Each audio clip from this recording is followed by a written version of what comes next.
Hello students, welcome again in my YouTube channel. तो काफ़ी students बोल रहे थे कि साथ साथ 11th भी करा दो मैम। तो 11th का चैप्टर हम पढ़ने वाले लिविंग वर्ल्ड। 12th का जितना पोर्शन होगा वो भी रिवाइज कर लेंगे, उसके MCQs भी कर लेंगे, जहाँ से डाउट एंड प्रीवियस वीडियोस भी तुम्हें जाके देख लेनी है। अभी हम करेंगे लिविंग वर्ल्ड इस वीडियो में, एंड इस वीडियो के लास्ट में इसके क्वेश्चंस करने वाले हैं एंड बताऊंगी वीडियो के ड्यूरिंग कि कैसे क्वेश्चंस आते हैं। एंड इस वीडियो में सिर्फ की पॉइंट्स डिस्कस करने वाली हूँ, बिल्कुल भी एक पॉइंट भी एक्स्ट्रा नहीं होगा, सिर्फ की पॉइंट्स डिस्कस करेंगे। ज़्यादा लंबी भी ना हो, मैं कोशिश करूँगी वीडियो, बट सब कुछ यहाँ पे समझने वाले हैं, सिर्फ की पॉइंट्स। एंड अभी ज़्यादा टाइम नहीं लग रहा, वरना इसके साथ साथ अगर तुम्हें केमिस्ट्री और फिजिक्स की वीडियोज़ भी चाहिए तो वो भी तुम्हें कमेंट सेक्शन में मेंशन कर देना। अगर ज़्यादा स्टूडेंट्स बोलेंगे कि केमिस्ट्री फिजिक्स की वीडियोस भी चाहिए तो उसकी भी हम यहाँ पे कर देंगे एक दिन बाद। आज भी टाइम नहीं है एंड कल भी शायद टाइम नहीं लगेगा, उसके बाद मैं बिल्कुल फ्री हूँ। उसके बाद हम रेगुलर क्लासेस कर सकते हैं केमिस्ट्री एंड फिजिक्स की। तो आज हम करेंगे लिविंग वर्ल्ड, ये कंप्लीट चैप्टर के बिल्कुल की पॉइंट्स करने वाले हैं, लास्ट में क्वेश्चंस देखेंगे। सबसे पहले हम देख लेते हैं इस चैप्टर को। तो जो लिविंग वर्ल्ड है, यूनिक जो फीचर होते हैं लिविंग ऑर्गेनिजम्स के वो क्या क्या होते हैं? ग्रोथ करेगा, reproduction, metabolism, consciousness and life span. जितनी भी प्रोसेस होंगी, जो भी लाइफ की जो ओकर होंगी प्रोटोप्लाज्म में, ठीक है। एंड बायोडाइवर्सिटी के बारे में डिस्कस करें तो करंटली जो है हमारे पास 1.7 से 1.8 मिलियन लिविंग ऑर्गेनिजम्स हैं जो साइंस के नोन में है, एंड 1.25 जो है वो एनिमल्स है, 0.5 मिलियंस जो है प्लांट है। सिस्टम यूज ऑफ सिस्टमेटिक्स में क्या किस किस में यूज होगा? आइडेंटिफिकेशन करेंगे, नोमेनक्लेचर करेंगे, एंड देन हम यहाँ पे इन ऑर्गेनिजम्स की क्लासिफिकेशन करते हैं। बायोलॉजिकल नोमेनक्लेचर के बारे में डिस्कस करें। For providing scientific name to known organism, हमें किसी का लाइक हम ह्यूमंस के तो नेम रख देते हैं, बट यहाँ पे अगर साइंटिफिक नेम की हम बात करें पर्टिकुलर, तो यहाँ पे साइंटिफिक नेम देने का काम करता है बायोलॉजिकल नोमेनक्लेचर। इस name has a 2 component, 2 component होंगे हर एक नेम के। एक जेनरिक नेम होगा and then second one is specific name. Generic name मतलब जीनस, स्पेसिफिक नेम मतलब species. This system of nomenclature Carolus Linnaeus ने दिया था, ये तुम्हें याद रखना है, काफी टाइम पूछ लिया जाता है। टैक्सोनॉमिक कैटेगरी के बारे में बात करें कि क्या होती है? Taxonomic category is a rank or a level in a hierarchy classification of organism, ठीक है। टैक्सोनॉमिक कैटेगरी एक रैंक दी जाती है, ये ऐसी ही रैंक होती है जैसे कि तुम यहाँ पे कोई भी एग्जाम दो उसके अकॉर्डिंग तुम एक्वायर करते हो, ऐसे ही यहाँ पे ये एक रैंक दी जाती है पर्टिकुलर ऑर्गेनिज्म को। There are the several oblique category and some intermediate categories, ठीक है। कैसे होते हैं ये तुम्हें सीरियल वाइज याद रखने हैं। Taxonomic categories, kingdom, division, class, order, family, genus, species, ठीक है। यहाँ से बात करें स्पीसीज से स्टार्ट करें। स्पीसीज से जब हम यहाँ पे किंगडम की साइड जाएंगे तो यहाँ पे जो सिमिलर कैरेक्टर्स हैं वो यहाँ पे डिक्रीज होते जाते हैं। टैक्सोनॉमिक एड्स के बारे में बात करें तो होती है technique, procedure and stored information that is useful in identification, classification of organisms, ठीक है। यहाँ पे ये स्टोर्ड इंफॉर्मेशन होती है जो फर्दर क्लासीफाई, अगर हम किसी ऑर्गेनिज्म को पुराने रिकॉर्ड्स मिलते हैं, बाद में भी हम किसी ऑर्गेनिज्म को यहाँ पे आइडेंटिफिकेशन कर सकते हैं, क्लासिफिकेशन कर सकते हैं उनके बेसिस पे, ठीक है। एंड इनको बोलेंगे टैक्सोनॉमिक एड्स। कौन से होते हैं? लाइक हर्बेरियम हो गया, ठीक है, म्यूजियम हो गया, जूलॉजिकल पार्क, बोटेनिकल गार्डन्स, ठीक है।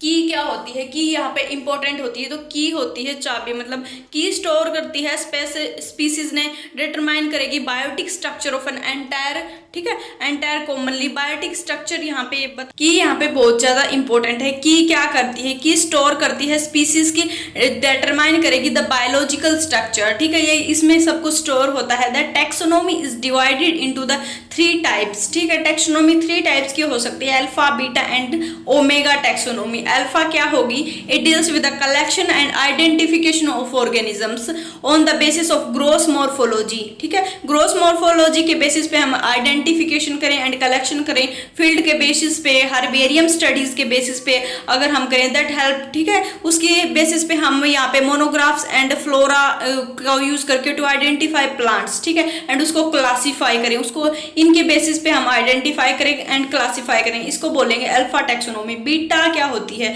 ये भी करती है deal with the collection and identification on the basis of morphology and evidence from, यहाँ से ये एविडेंस का काम करती है, मतलब एविडेंस बेसिस पे होती है। एविडेंस हम कलेक्ट करते हैं, evidence from the genetic, cytology, anatomy and physiology, ठीक है, जो एविडेंस बेसिस पे होती है। Third is omega taxonomy. It considers the all microscopic observation and bio biochemical evidence and is equivalent to, ठीक है, मॉडर्न टैक्सोनॉमी, ठीक है। ये किसके बेसिस पे वर्क करेगी? ऑल माइक्रोस्कोपिक ऑब्जर्वेशन, कि बिल्कुल हम यहाँ पे बिल्कुल उसमें माइक्रोस्कोपिकली ऑब्जर्व कर रहे हैं, एंड बायोकेमिकल एविडेंस के बेसिस पे वर्क करती है, and based on the phenetic classification के भी ऊपर बेस्ड होती है। तो अभी थोड़े से यहाँ पे साइंटिस्ट जो है इम्पोर्टेंट होते हैं यहाँ पे, तो वो भी तुम्हें देख लेने हैं। तो थोड़ा सा मैं बता देती हूँ, तुम अपने खुद से याद कर लेना। जो एक तो क्लासिफिकेशन वाला जो साइंटिस्ट होता है लिनियस, इसका याद रखना है तुम्हें, ठीक है। इसका कब जन्म हुआ था, ठीक है, ये सब याद कर लेना है। फादर जो एच.टी.फ्यू है वो फादर ऑफ इंडियन टैक्सोनॉमी है, एंड विलियम रोक्सबर्ग है वो father of Indian botany and Indian herbaria. ये क्वेश्चंस कभी आते नहीं है, बट बाय चांस कभी कभी 7-8 साल में एक बार देखने को मिलते हैं। तो ये इट्स अप टू यू कि तुम याद करते हो या नहीं करते हो। The term taxonomy was coined and used by the French botany A.P.D. कैंडोले ने सबसे पहले यूज की थी इन इस बुक द थ्योरी एलिमेंटिका डी बोटनिक्यू, ठीक है। इस बुक में उसने सबसे पहले ये टर्म यूज की थी। The term systematic was used by the Swedish botanist doctor Linnaeus ने सबसे पहले सिस्टमेटिक टर्म को यूज किया था, और लिनियस ही फादर हैं टैक्सोनॉमी के, ठीक है। For is book the system nature, इसकी उस बुक थी सिस्टम नेचर जो 1735 में उस टाइम पे आई थी। तो ये तुम्हें देख लेना है। सिस्टमेटिक नेचर इसने 1735 में लिनियस ने दी थी। स्पीसीज प्लांटेरियम भी इसी ने दी थी, जिनस प्लांटेरियम भी इसी ने दी थी। तो इसने काफ़ी सारी उस टाइम पे बुक्स लिख रखी हैं, काफ़ी सारी इसको नॉलेज थी। अभी हम बात करें कोरिलेटेड कैरेक्टर्स के बारे में, तो correlated characters are the group of a common features that are present in different member of a group. हम दो डिफरेंट ग्रुप ले लें, उनके जो अलग अलग मेंबर्स होंगे उनमें क्या कैरेक्टर्स कॉमन होंगे के बारे में बात करने वाले हैं। That is a common feature in a different species from A genus, ठीक है। जो यहाँ पे कॉमन फीचर्स होंगे अलग अलग स्पीसीज में, ठीक है। एक जीनस सेम होगा दोनों का, और उसमें अलग अलग जो भी यहाँ पे फीचर होने वाले हैं, this shows the common ancestry.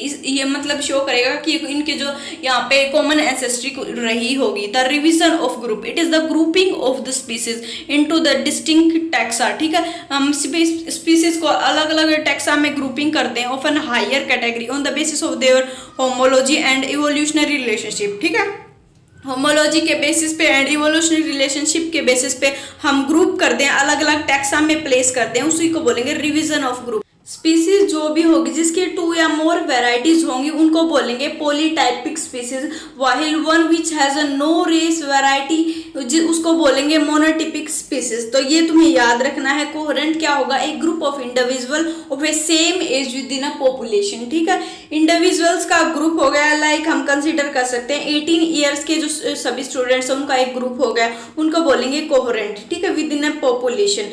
And systematic species बोलेंगे this are generally unrelated individual of a same species, ठीक है। ये अनरिलेटेड इंडिविजुअल होंगे सेम स्पीसीज के, having a same or overlapping area of an geographic distribution, ठीक है। जिनका जो एरिया होगा जियोग्राफिक डिस्ट्रीब्यूशन का वो सेम होगा, ठीक है। अनरिलेटेड होंगे वैसे तो ये एलोपैट्रिक स्पीसीज किसको बोलेंगे? सिम का मतलब होता है सिमिलर एंड एलो मीन्स होता है डिफरेंट। तो एलोपैट्रिक होंगे this are generally related species, ठीक है। ये रिलेटेड स्पीसीज होंगे having different area of geographic distribution, but इनका जो जियोग्राफिक डिस्ट्रीब्यूशन होगा वो यहाँ पे क्या होने वाला है? डिफरेंट। तो ये अपनी थ्योरी थी इस पर्टिकुलर चैप्टर की। वैसे तो इससे ज्यादा क्वेश्चंस आते नहीं हैं, और आते हैं तो बिल्कुल इजी आते हैं, या फिर इनको कैटेगरी में प्लेस करने वाला है ये आते हैं क्वेश्चंस। फिर भी मैं तुम्हें 2-3 क्वेश्चंस दिखा दूंगी। क्वेश्चन जो आते हैं वो कंप्लीट इस यूनिट से आते हैं, पर्टिकुलर इस चैप्टर से बहुत कम क्वेश्चंस आते हैं। फिर भी मैं तुम्हें 2-3 क्वेश्चंस दिखा दे रही हूँ कि कैसे क्वेश्चंस आएंगे तो